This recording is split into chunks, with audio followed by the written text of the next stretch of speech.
Okay. Welcome everybody to the remaining Vigilant workshop here at GRCNA 35.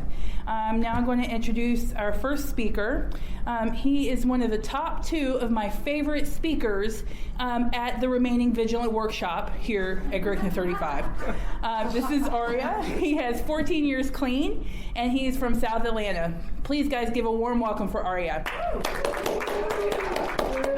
Thank you. That's a great introduction. My name's Aria, and I'm an addict. Hey, Aria. So, this, when Tony called me about this topic, or actually he didn't call me, he Facebooked me about this topic, I thought, perfect topic. I'm the king of vigilance, no problem. I stay clean no matter what. This will be easy. And it was like 2-3 months ago. And pretty quickly I started thinking, well, I don't really know, what I know about vigilance. And so I asked my sponsor, and he bursted my bubble a little bit. He said, well, maybe when you share about vigilance, you should share about, honestly, about how sometimes you're not vigilant. And he was referring to the present time. So I was a little mad, but I've not actively thought too much about this topic, but the fact that I was going to come here and share on this workshop, and that I knew that was going to happen, has been in the back of my mind. So I've been sharing about it a little bit at meetings, and it's really helped pull me, I think, out of my lack of vigilance, my current lack of vigilance. And really, I'm grateful that I was asked to do this, is the long and short of that. So I'm going to do my best to share as honestly as I can about my experience with vigilance, not my theories, not my contemplation about it, but I couldn't sleep very well last night. I had some things on my mind, and I only got a little bit of sleep. So about 7 this morning, I really gave up on sleeping and just decided to kind of meditate on this topic and think about it a little bit. And one of the things I know about vigilance for me is it seems that in my recovery, pain is a great motivator and kicks me into an active vigilance. And I had to look this word up. I thought I knew what it meant, and it meant pretty much what I thought it meant. I Googled it because I don't know where. I have a paper dictionary somewhere, but I don't use that anymore. I just use Google. And it said something to the effect of staying watchful for danger, keeping an eye out for danger. And then I looked it up again, and there was another secondary definition that said staying on your toes. And I like that one. That one made a lot of sense to me. When I got clean, I didn't know very much about the program, obviously, just like any one of us that gets clean. I knew a couple things pretty clear. One was that I needed to stay away from old friends, places, playgrounds, playthings. I was real aware that those guys that I used to hang out with, the only thing we had in common was drugs.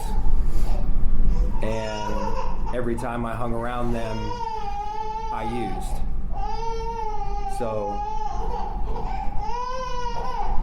I knew that much. I knew I needed to stay away from them. And I also learned pretty early that that first meeting I went to, it made me feel a lot better. I didn't know why,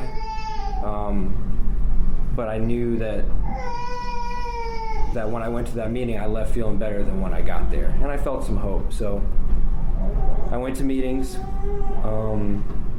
and that was the amount of vigilance I had against this disease. The other 24 hours of the day, it was me and the disease. I hadn't reached out to people in the program yet. I didn't have a sponsor yet. So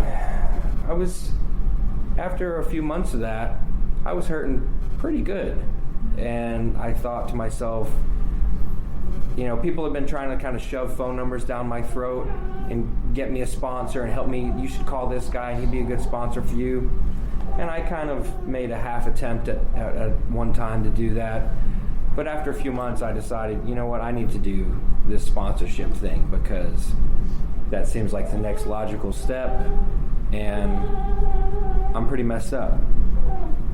So I did that, and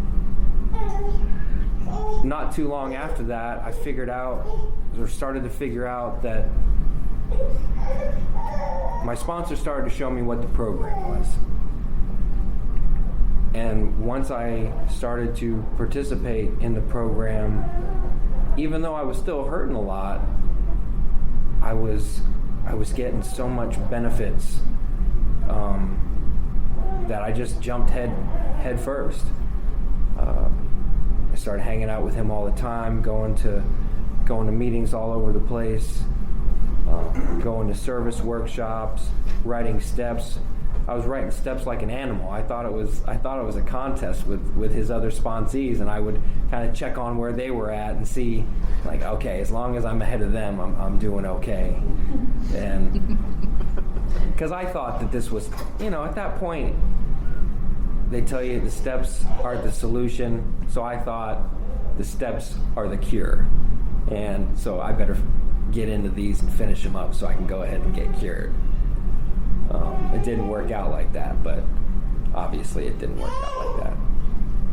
So for the next few years, I was totally immersed in NA. Like I said, I went to conventions all over the Southeast. I had a little piece of crap car. I drove it all over the Southeast to meetings and conventions, and was just totally involved. Whatever I could do, it was so, the attraction of this program was so strong because I was, when you get clean and you start working the steps and you start participating in NA recovery, it's like a whole new world is opening up. And everything is new. All these new spiritual experiences, all these new feelings. So there was nothing else for me for a long time except recovery, recovery, recovery. And disease, disease, disease. And that was driving me a lot of the time. Pain was driving me. There was not one, I really doubt there was one day that I was just free from my disease. It was always nipping at my heels. And I was real scared. I was scared to use for a lot of those years. I wanted to use a lot for many years. So that pain was fresh all the time. It was motivating me. I was motivated by fear a lot. And I also liked the good things. So it was kind of a dual motivation. But I was almost hyper vigilant at that point. Any little thing, any little mistake, any little sign of the disease in my life or trouble, and I was freaking out like, oh man, I gotta tighten up. My recovery sucks right now because I just acted on my disease. And that's the way I thought. That's the way I felt at the time. I felt like I had to be perfect. So time went on. At some point around 4 or 5 years clean, I'd been strong in recovery. I hadn't slacked up. If anything, I was probably going to more meetings, because as time went on, shit started to get a little more real for me. For several years, people have been telling me, Arya, you might think about getting some professional help, because I shared a lot of pain in a lot of meetings. I shared a lot of dark stuff in meetings. And I had some people, more than one person, that at different times tried to steer me in the direction of getting some outside help, because they could see that the pain wasn't letting up. Even though I was working real hard, the pain wasn't letting up. At the time, my sponsor was moving away from NA some, and I worshipped him. He was a lot more than a sponsor to me, and I put him on a big pedestal. And at some point, my disease was also manifesting itself in the thought that maybe I really, wasn't an addict anymore. Maybe I overreacted, even though I was thinking about using all the time, and effed up as a football bat. I thought maybe I was, it was a very contradictory experience, and I was really struggling with that. I was struggling a lot with wanting to go back, and thinking I could go back successfully, maybe. So all this was happening at the same time.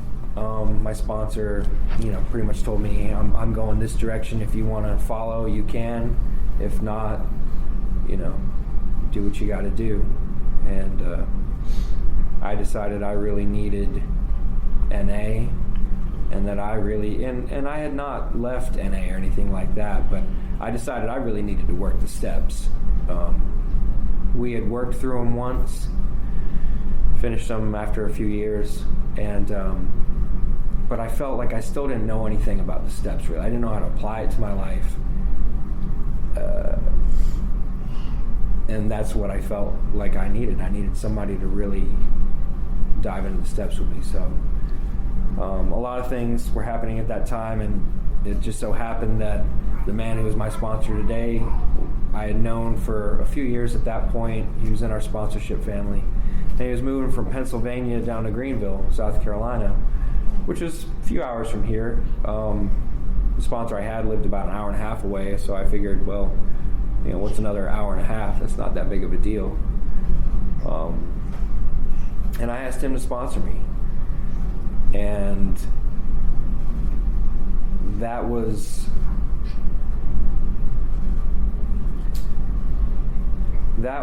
the start of like a new wave of vigilance. I had kind of reached a bit of a plateau in recovery, in my recovery at that point, and it was time to dig in and get deeper. So we did. We started on the steps. This time through the steps has been much more difficult and much more rewarding.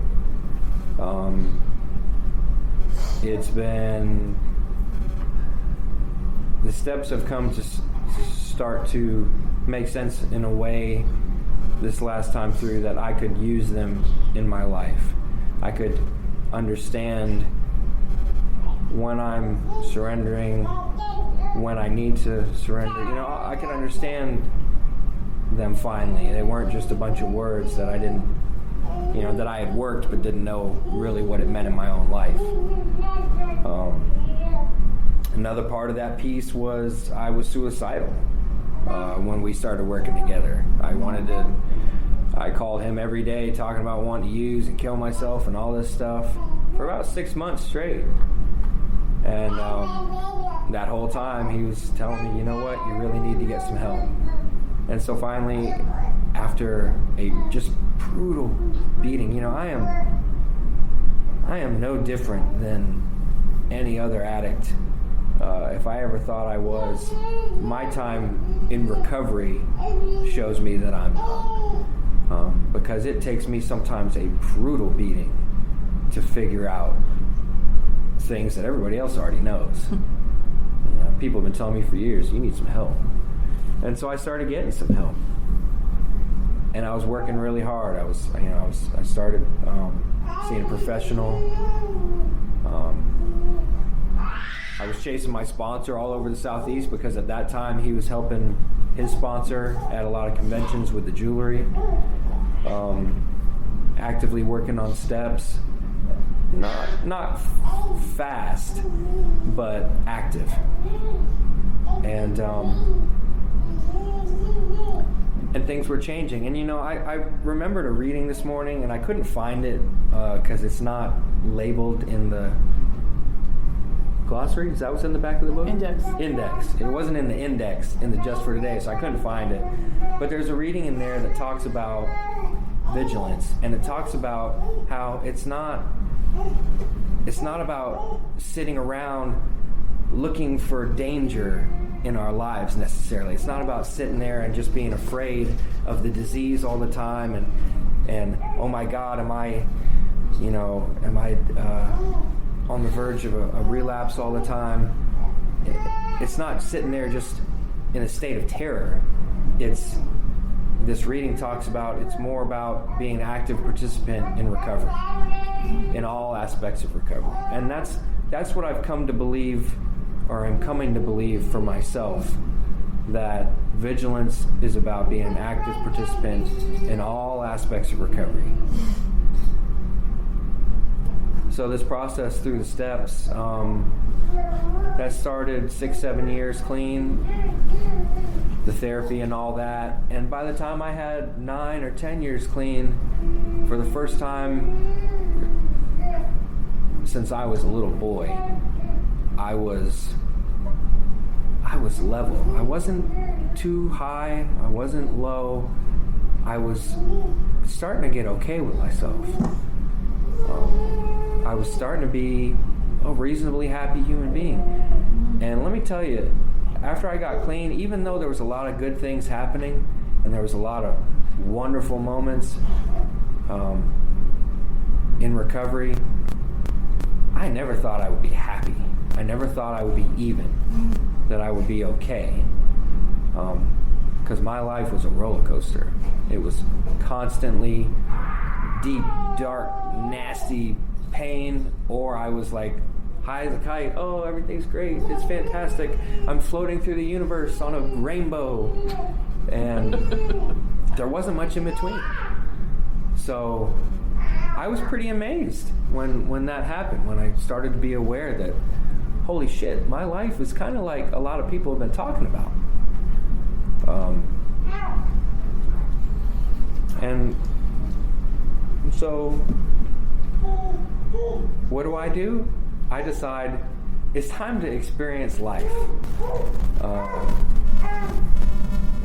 And I had a friend at the time. I'd met him in the program. He was fairly new, and he was into some stuff. And he liked to go out and go to strip clubs and be a big baller. And I was like, you know what? This looks like a fun life. So I joined in, and I did things I said I would never do. I never thought I would be in a club because I was extra vigilant about stuff like that. I heard people talk about that, and I just figured if you did that, you were definitely going to use. So I wasn't going to do it, but I wasn't so afraid anymore. So I ventured out, and I experienced that. And at first, it was a lot of fun. And then as time went on, it was a little bit less fun, and I was obsessive and compulsive about it. And after a little while, I started seeing the danger. I'd have some dancer sitting in my lap, taking a shot, offering me one. And I thought, I'm like a hand's length away from this drug. and many other drugs. And that scared me.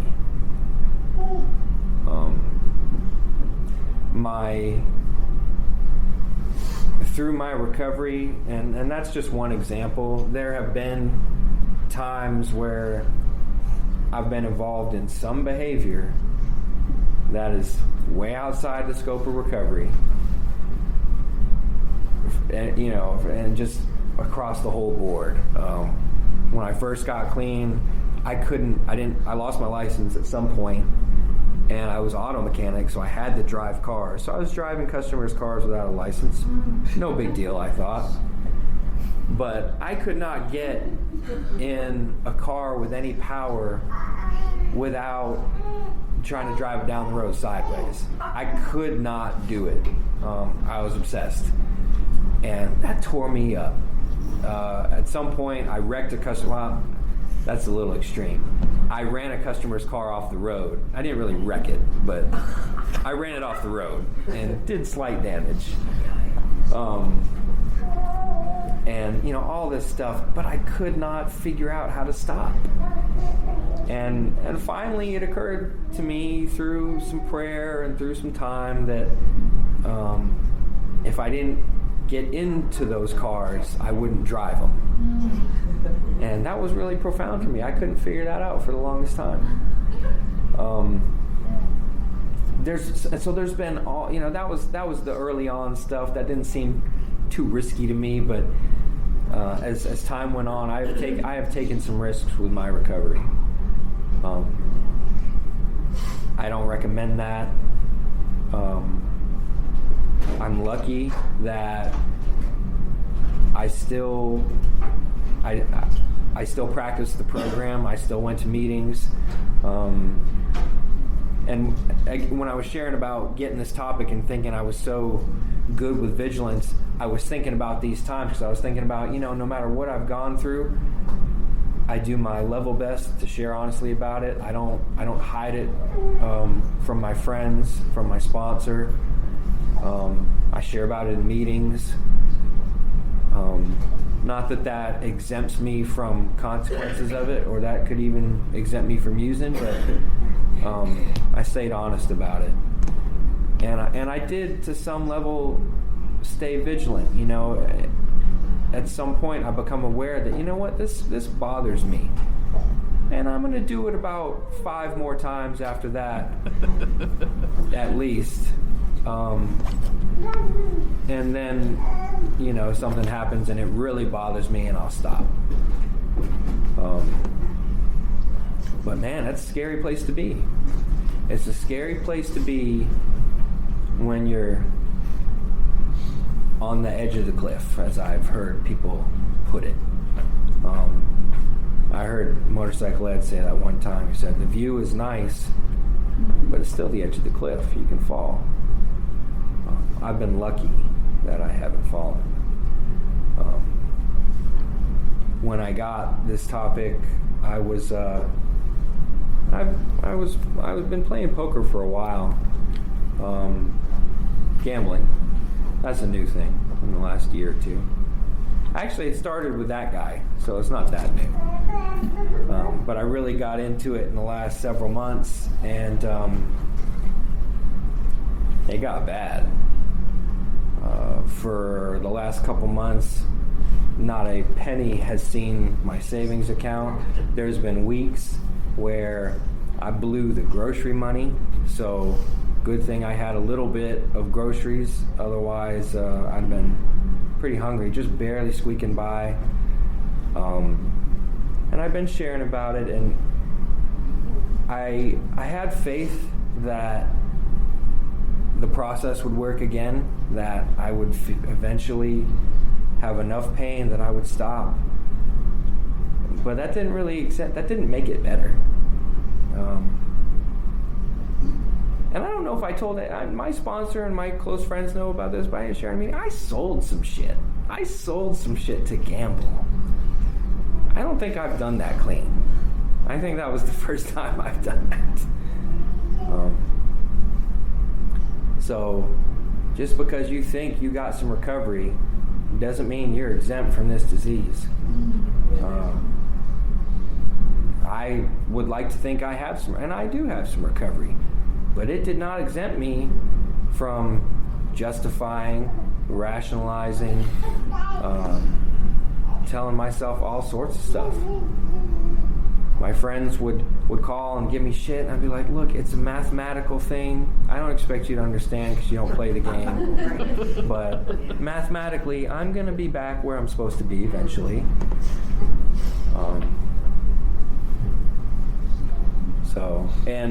And that got bad. I'll tell you what the bottom of that was. I was speaking with a friend one night. I was sitting there waiting to go to the game, and he asked me, he said, I live right by the airport, and he said, there's a guy who's relapsed and is in the hospital, and his wife is flying in from, and I don't know these people, but he knows them. He's good friends with them. His wife is flying in from Louisiana, and she needs a ride from the airport. I need somebody to pick her up. I can't do it.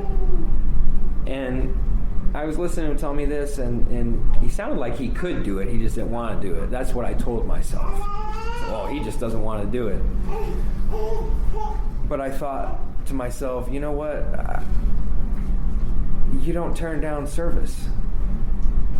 That's a principle that I've lived by a lot of my recovery. You don't turn down service when you can do it. And I had already made the plans and told somebody I was going to be there, but I felt very, very conflicted. Like, here I am missing out on an opportunity to participate in my recovery, which I desperately need right now. And I'm still going to meetings, but I'm not doing a whole lot. And so I told him I couldn't do it. And I got off the phone, and I was like, God damn. This is not a good feeling. So I went to the game, lost my money pretty quick, and called him back and said, hey, do you still need somebody to go get that girl? Because I feel like a real piece of crap now, and I would like to do something to redeem myself, basically. So that was almost the last time. And I think I went one more time after that, and that was that. But when I think about vigilance, one of the other things I think about, the opposite, is complacency. And it's real easy to get complacent on different levels. You know, it doesn't always mean I just stop doing everything, but it's easy to get comfortable and start to miss little bits and little pieces, and before you know it, there's a lot of bits and pieces missing. So I want to read this one thing in Living Clean. It's in the part about complacency. And it says, celebrations can propel us out of complacency, and many members find that a good convention or retreat can get the gratitude flowing again. Celebrating the anniversary of an addict who is important to us reminds us what a miracle it is that we are still here. The service commitment gets us to a meeting when desire doesn't. Sharing with a newcomer can bring us out of our funk. Carrying the message reminds us that we have a message. Sometimes we just have to get honest about where we are and let go of the belief that we're not supposed to share about feeling bad or wanting to use if we have the most clean time in the room. Even when we don't want to, we know what to do. If you're feeling complacent, come place your end in a seat. The message is waiting. And when I found that, it just blew me away, because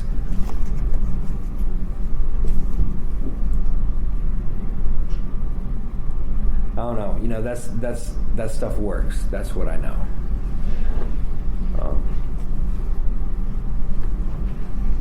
And like I said, you know, this is a bit of a difficult topic, really, because there's so much to staying vigilant in recovery.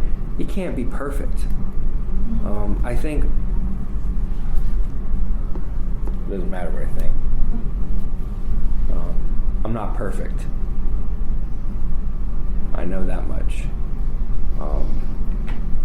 I'm grateful for where I'm at now, because after this pain, and I look back and I think, man, what was going on there? And it feels like, I get a taste of something, and whether it's bad for me or not, if it serves a purpose in my life, if it does something for me, I'm after it. And I realize now I was afraid. I was acting out on fear. I was afraid that there's a lot of financial stuff that I was afraid of, and just feeling hopeless, like I'll never get through the end of this. So I took matters into my own hands and made it worse, rather than relying on my higher power to guide me where I need to be. And that's where I'm at now. I'm working on coming back to that. And recovery's difficult. I'm not real good at dealing with me. I'm not real good at dealing with this higher power, with really trusting and having faith and living that in my life. When my ass is beat to death, yes, then when all of life has fallen apart, I don't have much choice. And I find my higher power really is more evident to me in those times. But when things are just kind of going along, that's where I start to have a challenge. To rely on God in the good times. That's where I need to practice more vigilance, is in the good times. I struggle with that a lot more than the bad times. So I think that's about all I have to say on the topic. I don't want to tell too many lies, so I'm going to stop right there. So thanks everybody for letting me share. Thank you. Awesome. Thanks for sharing, Ari. That was really awesome. All right, our second speaker is also in my top 2 favorite speakers of the remaining Vigilant workshop. This is a man I've actually known since the day I got clean. Maybe the 3rd day I got clean. This is Paul. He has 22 years clean. 24. Goodness, time is sure passed. He's got 24 years clean, and he's from the North Atlanta area. Guys, give him a hand. My name's Paul, and I'm an addict. Hey, Paul. Vigilance. I'm here because of vigilance, because I don't like conventions. I seldom come to conventions. And I was talking to my sponsor, and he said, you know what you need to do? You need to volunteer to do some service at the convention. And I said, sure I do. But I'm here because today I do what I'm told. And that's a big step for me. My clean date is September 12th, 1991. And I did everything every addict does to get here, and I was a vigilant addict. I worked really hard every day to get high. And I also worked really hard every day to keep as much space between you and me. I learned at a very young age to stuff my feelings, control myself, and keep my back to the corner and not show you any emotion. And that came from some abuse as a child, so I learned how to just shut it down. You leave me alone, I'll leave you alone, and we're cool. And that worked pretty good, for about 20 years. I got loaded when I was 9. I quit when I was 31. And there were there's probably 15, 16 years that was getting high every day. And it hurt. And finally one day, I never knew about this program. I had friends that kind of went in and out of rehab or jail, one of the two. And but they come back out and the party was still on. We just couldn't do that certain drug for a while. But the night I got clean, I was on the process of destroying a second marriage. I was hopelessly lost and in so much pain. And I was asked to leave my house, our house. I was told I was a hopeless junkie and you got to get out of here. And it was pouring down rain, and I'd given up on God a long time ago. And I remember standing in my front yard and I said something I never said, because I wasn't a foxhole prayer, because I didn't believe. There was no God. There was a God. How the hell did I end up like this? And I stood in my front yard and I said, oh, God, help me. I don't know what to do. And there's a hospital about a mile down the street. And something in my head said, go to the hospital, go to the emergency room, ask for help. And so I stumbled into that emergency room and I asked for help. And I had been on like a 2 or 3 day bender. And they put me in the hospital, and I woke up the next day and I didn't know where I was at. And there was this crazy guy next to me, kind of tied down, hooting and hollering and screaming. And I said, where am I? And they said, you're in the rehabilitation unit at St. Mary's Hospital. And I got clean in St. Louis, Missouri. And I was like, how the hell did I get here? And I said, I'm in the wrong place, man. I gotta go.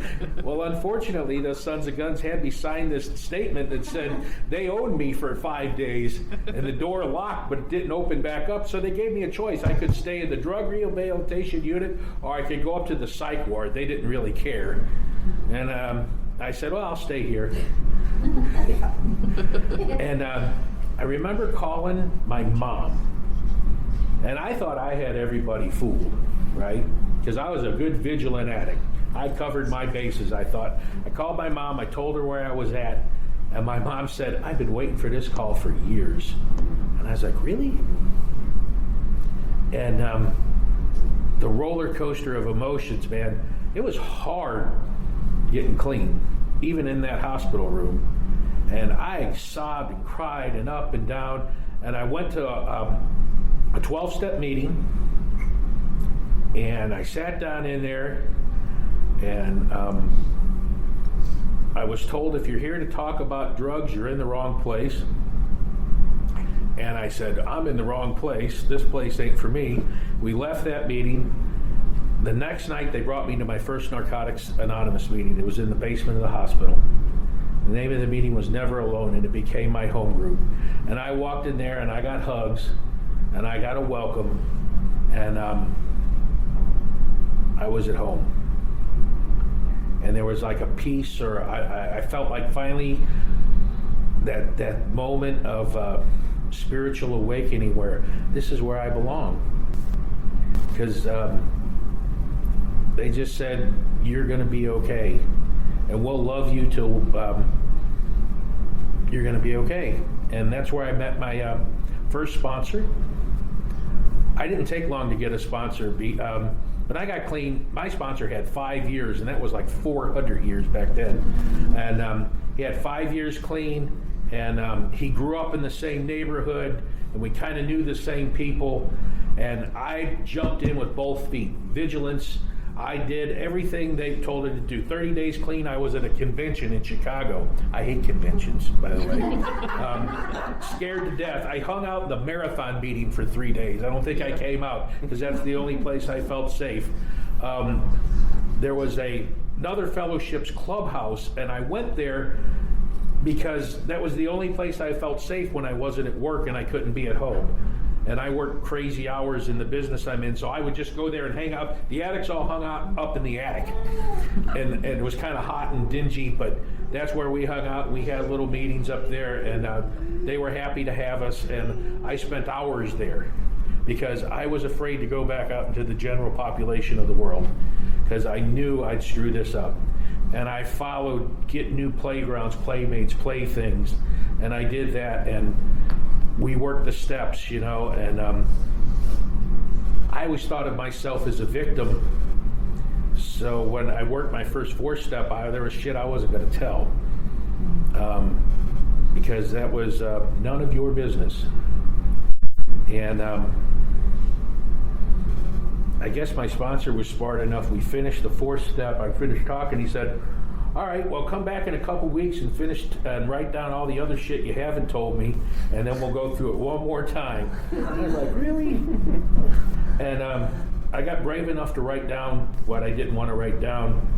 And I told him, scared to death that he'd say, on with you, you know, get the fuck out of here. And instead he said, you know what, I did that too. And that was another spiritual awakening to say, you know what, I'm not the only person in the world that functions kind of screwy. And I was vigilant, and I was in this program with both feet in my early recovery. I even went to a GRCNA in 1993 or 94 in Augusta.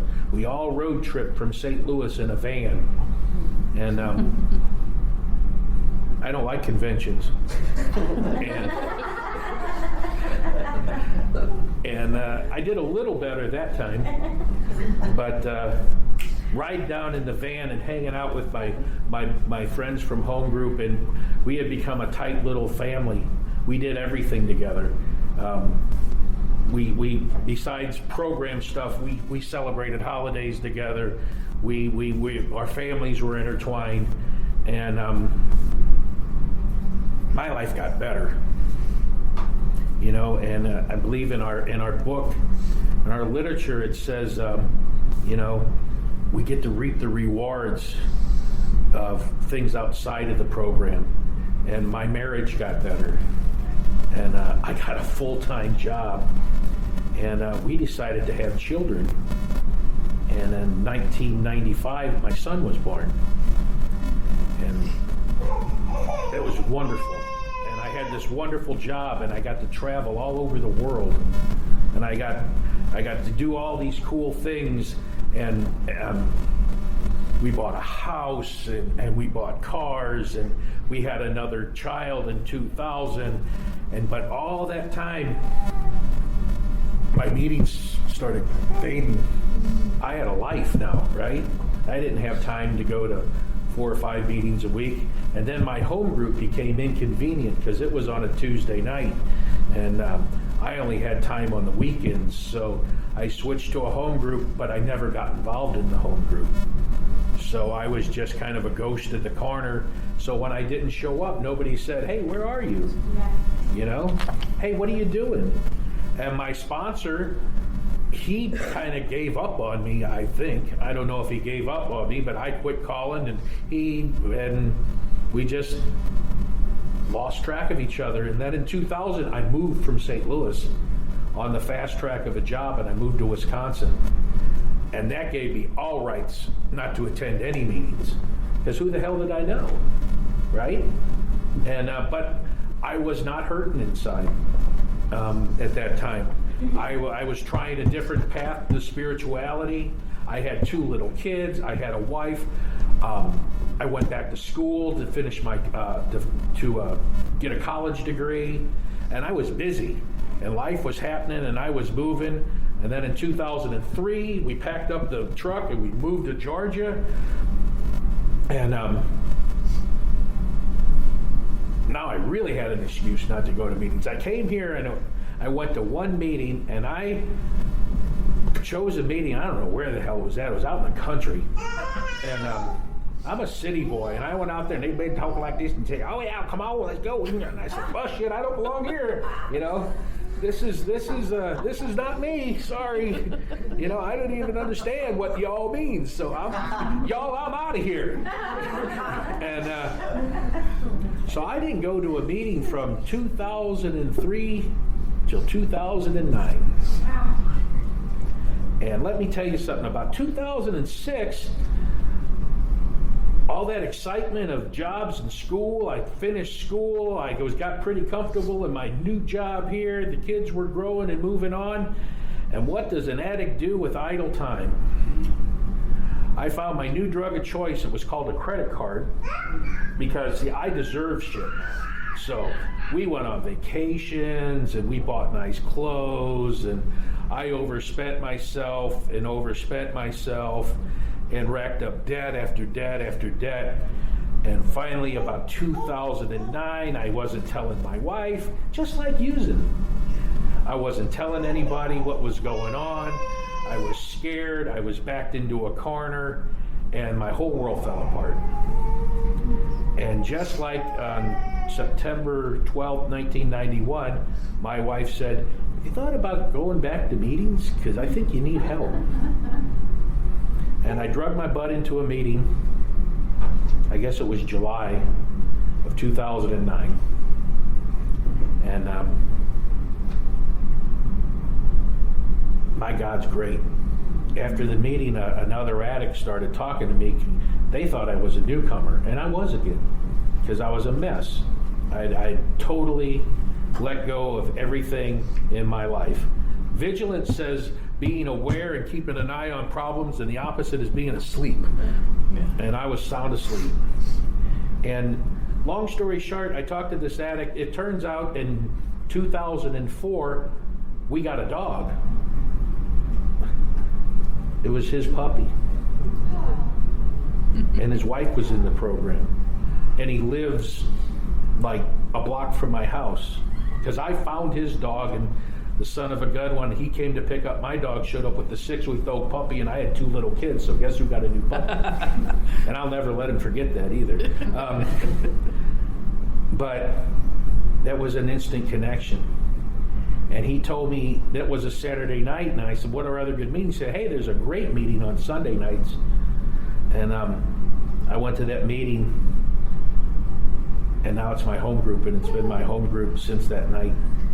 And when I got into that home group, I knew I needed a sponsor. And the guy I talked to that I got the puppy from said, I'm not taking on new sponsees, but there's 2 guys over there that would be great sponsors. They both got a lot of clean time, and I've known them for years. And the one guy was busy talking, and the other guy was over here, and I went and I talked to him, and he's been my sponsor ever since. And that was another God thing, because he's a great man. And he's taught me how to stay clean. He's taught me how to work the steps, but he's also taught me how to be a better father and how to be a better husband. His kids are about 4 years older than mine. So as we all went through the crazy teenage stage together, he had the experience and gave me the strength and hope to move on.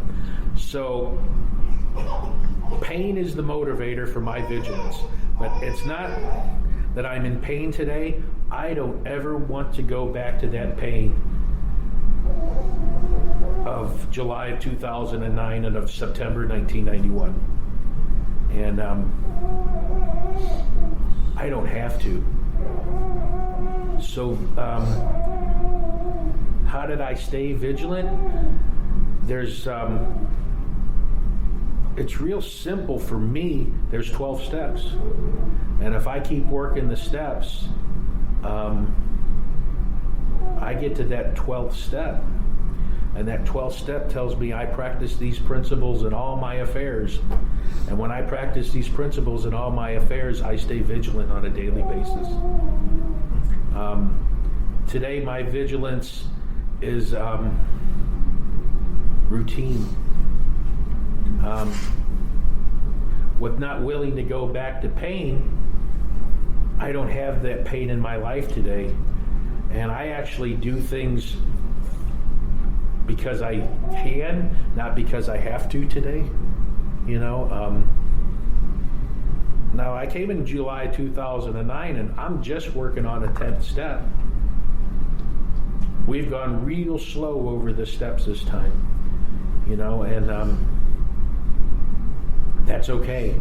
Because when I met him, I said, well, hell, I got all these years clean, right, buddy? You know, where are we going to start? We'll start the first step. We'll start from July of 2009, right? And he goes, oh, no. Because I got to get to know you. Let's just start over. You know what? And that was the best thing that ever happened to me, because it made me look at my life and showed me that when I try to control my life spins out of control. Yeah. I am truly powerless over my addiction.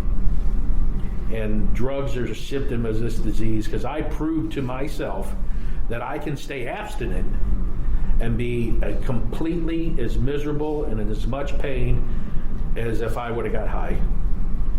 And I have no power over this disease at all. And the power greater than myself, when I got clean the first time, I went back to the God of my childhood.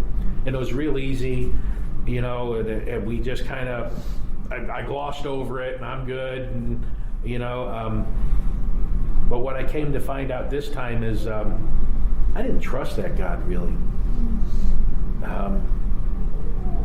I still put all the weight on my shoulders,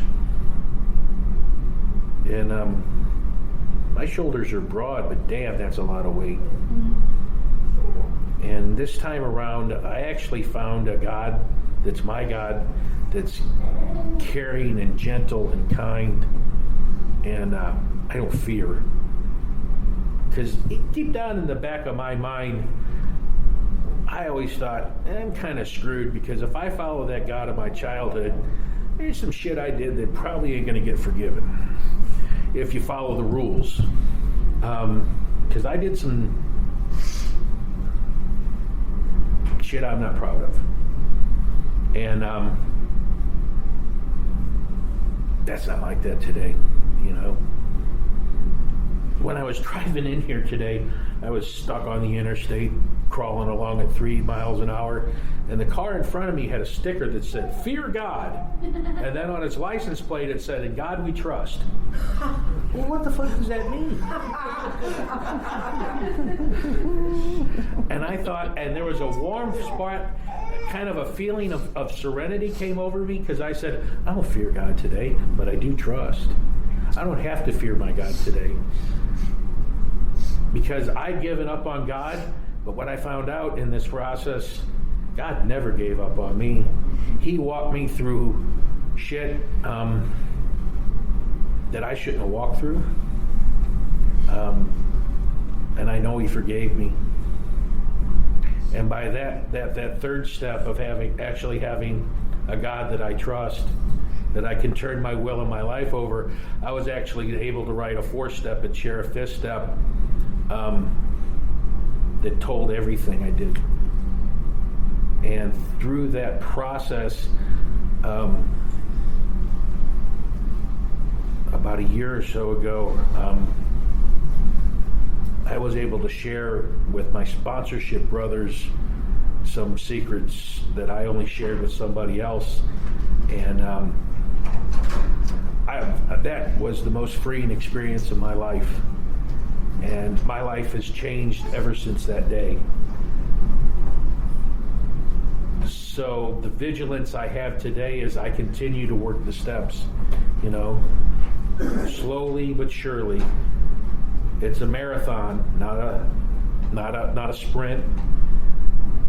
I'm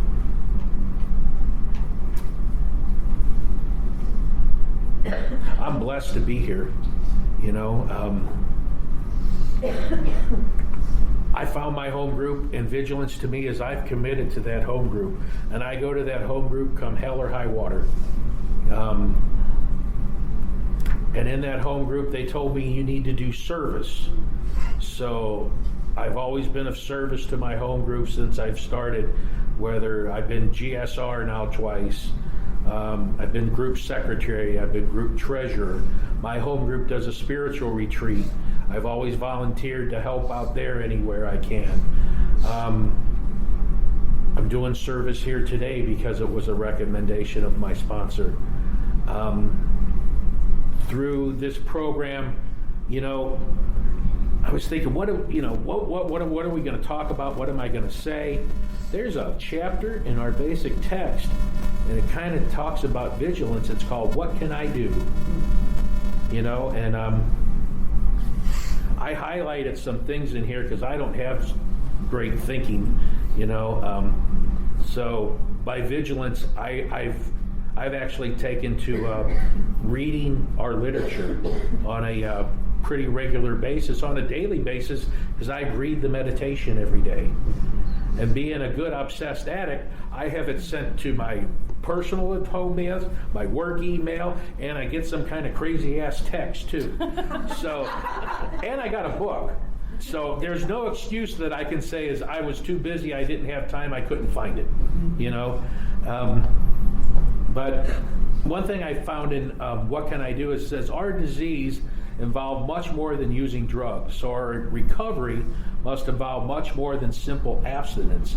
Recovery is an active change in our ideas and attitudes, and that's vigilance. Vigilance to me is active. I can't be vigilant and say, I'm not going to home group.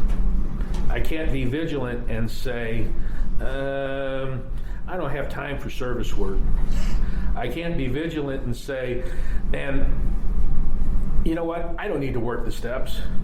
And what my God has put into my life today is, until about three years ago, I had all those years clean, even before I quit going to meetings. I'd never had a sponsee in my life. And for a while there, I thought maybe I'm defective. Maybe, the hell, this guy's an asshole and he's got 5 sponsees.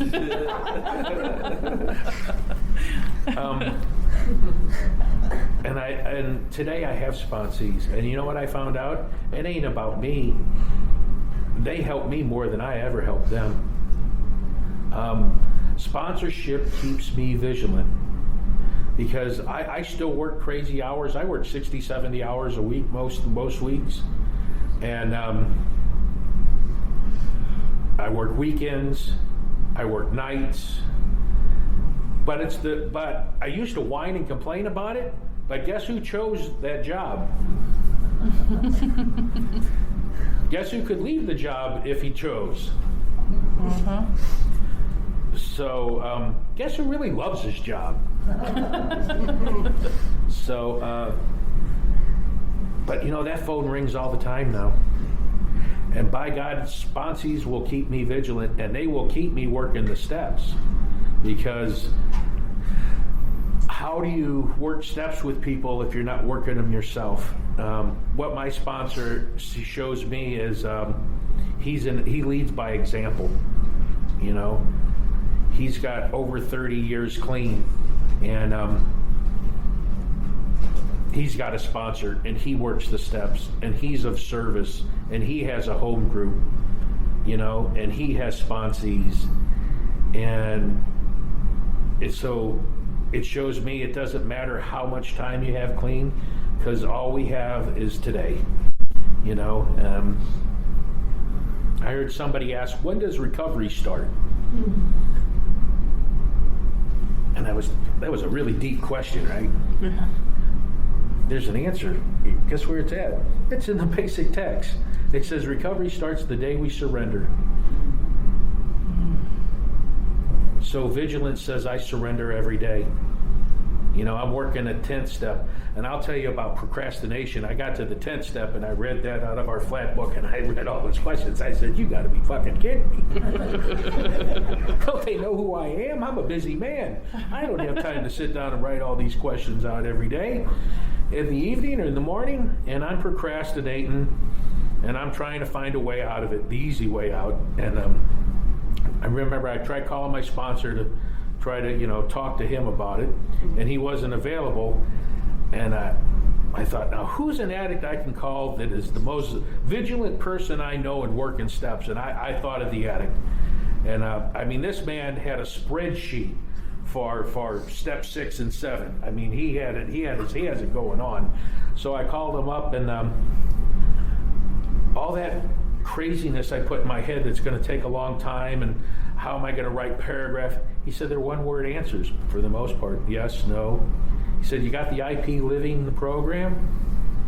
And I said, yeah. And he said, well, just answer the questions out of there. Or you can answer them out of the flat book.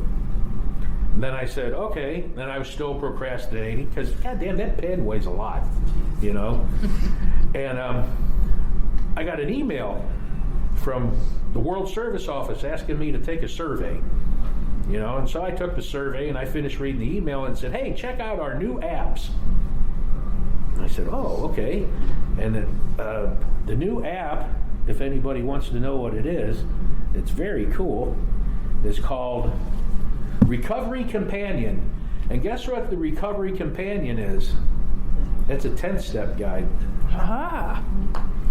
And I opened up, it cost $2.99, and first I'm like, $2.99? Jesus Christ. Of course, I'll spend $2.99 on a Snickers bar that's this big, you know what I'm saying? And not bat an eye. So I bought it, and I didn't know it was a 10-step app. And I open it up, and I look at it, and I go, holy shit. Once again, isn't my God great? Now look at this.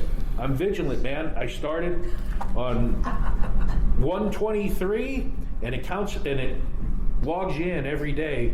And so I'm up to today, or last night. I closed the day down about 1 o'clock in the morning. And it records it, it keeps it for you, and it makes it really simple. And it helps me stay vigilant. So what I found out was I wanted to procrastinate, but I kept calling and I knew I had to do it, because I knew I had to do it not only for me, because there are also, when I have sponsees, those people depend on me, you know, and I don't want to let them down. Because if I let them down, I let myself down, and then my self-perpetuating cycle of I hate myself chimes right in, you know? And I don't hate myself today.